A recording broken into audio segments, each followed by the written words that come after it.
మన భారతదేశంలో అత్యంత ఖరీదైనది ఏంటో తెలుసా? న్యాయం.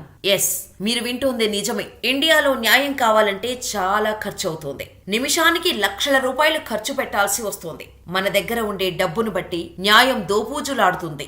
ఒకవేళ మీ దగ్గర డబ్బుంటే మీ వైపు న్యాయం లేకపోయినా సులభంగా కొనేయొచ్చు. మీరు బికారి అయితే మిమ్మల్నే కొనేస్తారు. ఎందుకంటే ఇక్కడ న్యాయం కంటే మనిషిని కొనడమే చాలా సులభం. అందుకే సామాన్యులు కోర్టు కేసులు అంటే వణికిపోతారు. ఏదైనా పెద్ద కేసులో ఇరుక్కున్నారా? అవుట్. లాయర్లకు ఫీజులు కట్టాలంటే మీ ఆస్తులు అమ్మాల్సిందే. మన దగ్గర న్యాయ వ్యవస్థ సామాన్యులకు ఎంత దూరం ఉందో ఈ న్యాయవాదులు వసూలు చేసే ఫీజులను చూస్తే అర్థమవుతోంది. ఈ న్యాయవాదులు కేసు మొత్తానికి ఒకేసారి ఫీజు వసూలు చేయరు. ఎన్నిసార్లు కోర్టుకు వెళ్తే అన్నిసార్లు ఫీజు కట్టాల్సిందే. ఉదాహరణకు గత వైసీపీ ప్రభుత్వ హయాంలో చంద్రబాబు నాయుడు అరెస్ట్ అయినప్పుడు ఆయన బెయిల్ కోసం వాదించిన సుప్రీంకోర్టు న్యాయవాది సిద్ధార్థ్ లూథ్రానే తీసుకుందాం. ఒక్కరోజు ఆయన కోసం పెట్టిన ఖర్చును మీరే లెక్కించండి.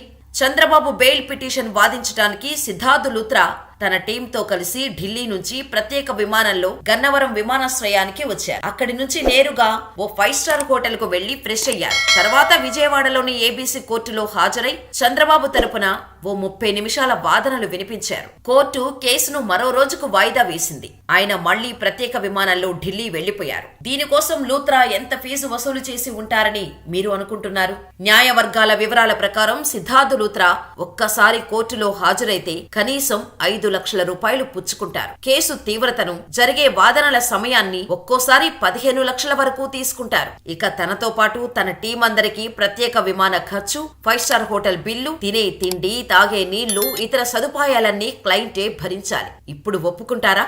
మన దేశంలో అత్యంత ఖరీదైనది ఏంటో? ఈ న్యాయవాదులు ఎంత పవర్ఫుల్ అంటే వీళ్లలో ఎంతో మంది దేశ రాజకీయాలను శాసిస్తున్నారు. కేంద్ర మంత్రులుగా, లోక్సభ, రాజ్యసభ ఎంపీలుగా, అటార్నీ జనరల్స్ గా, సాలిసిటరీ జనరల్స్ గా దేశంలోనే అత్యంత శక్తివంతులుగా చెలామణి అవుతున్నారు. ఒక్కసారి మన దేశంలో అత్యధిక ఫీజు వసూలు చేసే లాయర్లు, వాళ్లు వాదించిన కేసుల వివరాలు తెలుసుకునే ప్రయత్నం చేద్దాం. ఇక్కడ మీకో గమనిక. వీళ్లు వసూలు చేసే ఫీజుకు విమాన ఖర్చు, స్టార్ హోటల్ బిల్లు, తినే తిండి, తాగే నీళ్లు, ఇతర సదుపాయాలన్నీ అదనం. ముకుల్ రోహత్గి ఇండియాలో ప్రముఖ లాయర్లలో ముకుల్ రోహత్గి ఒకరు. దేశంలో ఎన్నో సంచలన కేసులను వాదించారు. ఈయన ఒక్కసారి కోర్టుకు హాజరైతే 10 లక్షల నుంచి 20 లక్షల వరకు వసూలు చేస్తారు. 2002 గుజరాత్ మారణకాండకు సంబంధించి మోడీ ప్రభుత్వానికి అనుకూలంగా వాదించారు. ఈ కేసులో చాలా మంది దోషులు నిరపరాధులుగా జైలు నుంచి విడుదలయ్యారు. అలాగే 2017లో ట్రిపుల్ తలాక్ రద్దుకు సంబంధించి కేంద్రంలోని మోడీ ప్రభుత్వం తరపున వాదించారు. ట్రిపుల్ తలాక్ రాజ్యాంగ విరుద్ధమని ప్రభుత్వానికి అనుకూలంగా సుప్రీంకోర్టు తీర్పు ఇచ్చింది. హరీష్ సాల్వే మన దేశంలో అత్యంత ప్రభావవంతమైన లాయర్లలో హరీష్ సాల్వే మొదటి వరుసలో ఉంటారు. ఈయన ఒక్కసారి కోర్టుకు హాజరైతే 12 లక్షల నుంచి 15 లక్షల వరకు ఛార్జ్ చేస్తారు. కుల్భూషణ్ జాదవ్ ను పాకిస్తాన్ నిర్బంధించిన సమయంలో అంతర్జాతీయ కోర్టులో పాకిస్తాన్ కు వ్యతిరేకంగా ఇండియా తరపున వాదించారు. ఈ కేసులో ఇండియాకు అనుకూలంగా తీర్పు వచ్చింది. గోపాల్ సుబ్రహ్మణ్యం ఇండియాలో అత్యధిక ఫీజు వసూలు చేసే న్యాయవాదుల్లో గోపాల్ సుబ్రహ్మణ్యం ఒకరు. ఈయన ఒక్కసారి కోర్టుకు హాజరైతే 8 లక్షల నుంచి 15 లక్షల వరకు వసూలు చేస్తారు. 2010లో దేశంలో సంచలనం రేపిన 2G స్పెక్ట్రమ్ కేసులో ప్రభుత్వానికి అనుకూలంగా గోపాల్ సుబ్రహ్మణ్యం వాదించారు. అలాగే విద్యా హక్కు చట్టం అమలు కోసం సుప్రీంకోర్టులో వాదనలు వినిపించారు. కె పరాశరన్ 96 సంవత్సరాల వయసులోనూ కోర్టులో సంచలన కేసులు వాదిస్తూ అత్యధిక ఫీజులు వసూలు చేస్తున్న న్యాయవాదుల్లో ఒకరిగా కె పరాశరన్ రికార్డులకెక్కారు. ఈయన ఒక్కసారి కోర్టుకు హాజరైతే 10 లక్షల నుంచి 12 లక్షలు వసూలు చేస్తారు. దశాబ్దాల తరబడి కోర్టులో నానిన అయోధ్య రామమందిరం కేసులో హిందువుల తరపున సుదీర్ఘకాలం వాదనలు వినిపించారు. ఈ కేసులో హిందువులకు అనుకూలంగా సుప్రీంకోర్టు తీర్పునివ్వడంతో పరాశరన్ పేరు మారుమోగింది. అలాగే కేంద్ర ప్రభుత్వాలు, రాష్ట్ర ప్రభుత్వాలను కూలదోసి రాష్ట్రపతి పాలన విధించడానికి వ్యతిరేకంగా వాదించారు. దీంతో ఆర్టికల్ 356 దుర్వినియోగం కాకుండా సుప్రీంకోర్టు మార్గదర్శకాలు ఇచ్చింది. అభిషేక్ మను సింఘ్వి దేశంలో అత్యధిక ధనిక న్యాయవాదుల్లో అభిషేక్ మను సింఘ్వి ఒకరు.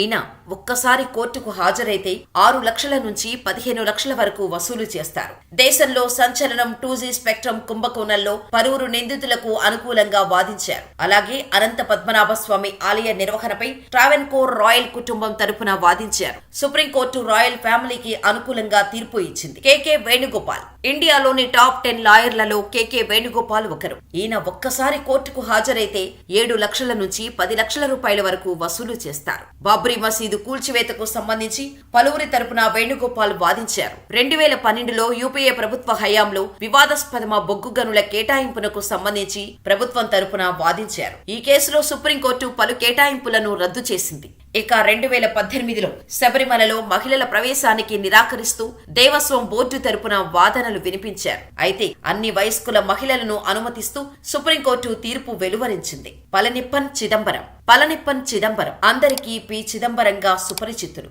కాంగ్రెస్ ప్రభుత్వాల హయాంలో కేంద్ర మంత్రిగా దేశ రాజకీయాల్లో చక్రం తిప్పిన చిదంబరం న్యాయవాదిగాను ఫేమస్.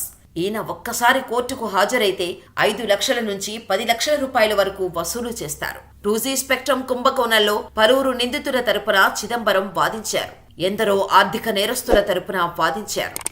ఆర్యమ సుందరం దేశంలో అత్యధిక ఫీజు తీసుకునే లాయర్లలో ఆర్యమ సుందరం ఒకరు. ఈయన ఒక్కసారి కోర్టుకు హాజరైతే 7 లక్షల నుంచి 15 లక్షల రూపాయల వరకు వసూలు చేస్తారు. బీసీసీఐ తరపున ఎన్నో న్యాయపరమైన విషయాలు, ఐపీఎల్ స్పాట్ ఫిక్సింగ్ వంటి వాటిపై కోర్టులో వాదించారు. బీసీసీఐ తీసుకొచ్చిన ఎన్నో సంస్కరణల్లో ఆర్యమ సుందరం పాత్ర కీలకం. సల్మాన్ ఖుర్షీద్ ఇండియాలోని ఫేమస్ లాయర్లలో సల్మాన్ ఖుర్షీద్ ఒకరు. రాజకీయ నాయకుడిగా, రచయితగా, న్యాయవాదిగా బహుముఖ ప్రజ్ఞాశాలి. ఈయన ఒక్కసారి కోర్టుకు హాజరైతే 5 లక్షల నుంచి 12 లక్షల రూపాయల వరకు వసూలు చేస్తారు. అయోధ్య రామ మందిరం కేసులో ముస్లింల తరపున న్యాయ సలహాలు ఇచ్చారు. నేషనల్ హెరాల్డ్ కేసులో కాంగ్రెస్ నాయకుల తరపున వాదనలు వినిపించారు. కపిల్ సిబాల్ దేశంలోనే ప్రముఖ రాజకీయ న్యాయవాదుల్లో కపిల్ సిబాల్ ఒకరు. ఈయన ఒక్కసారి కోర్టుకు హాజరైతే 8 లక్షల నుంచి 15 లక్షల వరకు వసూలు చేస్తారు. దేశంలోని ఎన్నో హై ప్రొఫైల్ వివాదాస్పద కేసులు వాదించారు. 2G స్పెక్ట్రమ్ కుంభకోణంలో నిందితుల తరపున వాదించారు. ట్రిపుల్ తలాక్ నిషేధాన్ని వ్యతిరేకించిన ముస్లిం సంఘాల తరపున సుప్రీంకోర్టులో వాదించారు. అయోధ్య రామ మందిర నిర్మాణం విషయంలో పలువురి తరపున కోర్టులో వాదించారు. ఇప్పుడు చెప్పండి, మన దేశంలో న్యాయం ఎంత కాస్ట్లీ వ్యవహారమో కామెంట్ రూపంలో తెలియచేయండి.